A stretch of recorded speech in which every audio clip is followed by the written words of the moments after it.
Hello and welcome to today's video about my favourite winter beers.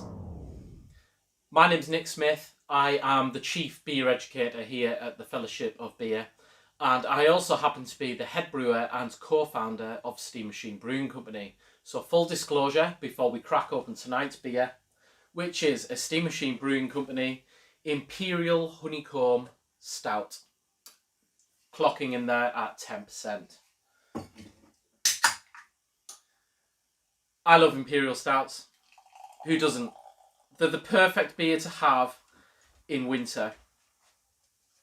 For me, there's something utterly delightful about that big boozy quality, those dark roasty notes, those chocolatey, those caramel, those toffee aromas, the thickness of them, the sweetness of them, and just how we serve them at a slightly warmer temperature than you would expect to have normal beer. And they're still delightful for it. Cheers.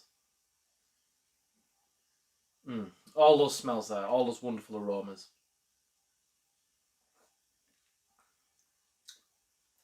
At Steam Machine Brewing Company, we don't believe in using any artificial flavours or colourings or anything like that. This is called honeycomb, and it is made with honey, and it's made with a pure vanilla paste, and both of those things combine together to give the impression of fudge, of honeycomb, of toffee. There's something so wonderful in winter about the warm hug that this beer can give. The fact you can sip it away. It's worth having if you are a lover of strong fortified wines, that this is something else that you could get behind, something else that you could try. Here at the Fellowship of Beer, we love busting myths, and in various courses of ours we have a look at the actual history behind beer. Now, in preparation for this video, I thought I would brush up on some of my Imperial Stout knowledge, and I ended up in a fantastic rabbit hole all about the Imperial Stout. Well, most people know that this is the kind of beer that was brewed for Catherine the Great's court in Russia during the late 1700s, early 1800s.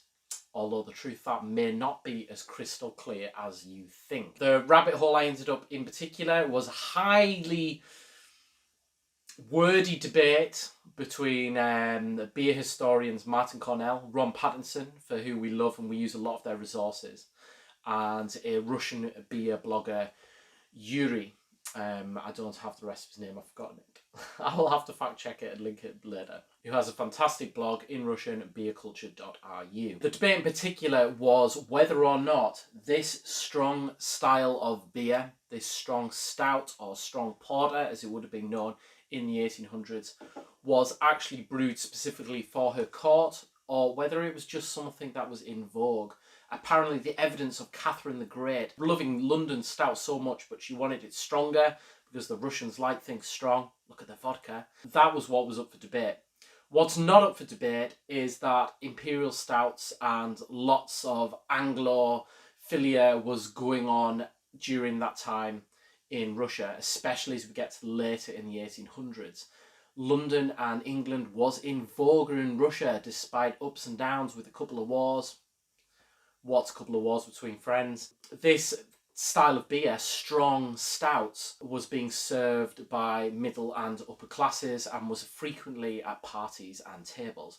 Whether Catherine the Great loved it or not is speculation. Certainly it was being used as an advertising term from specific British brewers, but you know, that could have just been them exaggerating. Did you know this beer was enjoyed by Catherine the Great herself? You should drink it. Catherine Great has great taste. That's why they call her the Great. So, you know, that could just be speculation. It's a style of beer that went into decline with the rest of stouts and was actually kind of preserved in Europe by its sister, the Baltic Porter, and other breweries in Europe did carry on brewing strong style stouts. It's certainly had a revival in recent years and has become one of the most popular styles of craft beer in the world after the India Pale Ale. The highest rated beers on beer review websites, if you subscribe to such things, personally I don't, are always Imperial Stouts. These days they've coined another phrase later on, in their recent history called pastry stouts. And pastry stouts tend to have, like we have here, they tend to have additives, natural or otherwise, for other sweet, unctuous and sticky naughtiness that pairs deliciously with this style of beer. Speaking of pairings, here at the Fellowship of Beer, we're all about food and beer pairings, as well as cooking with beer. Today's beer pairing, along with my honeycomb stout, I have chosen a very mature British Stilton. It's a blue cheese, and the reason I've chosen this as the beer pairing is because there's a high level of salt in this cheese. It's also very creamy. It sticks around the palate. It's quite thick. Now, there's things that are contrast to the Imperial Stout, and there's things that complement. What complements is the thickness of this beer. The thickness of this beer stands up to the thick creaminess of this cheese. But what's a complete opposite is that real sweet hit of the stout is accentuated by the salty richness of the cheese, which makes these two things, any Imperial Stout with a very strong blue cheese, makes a wonderful pairing.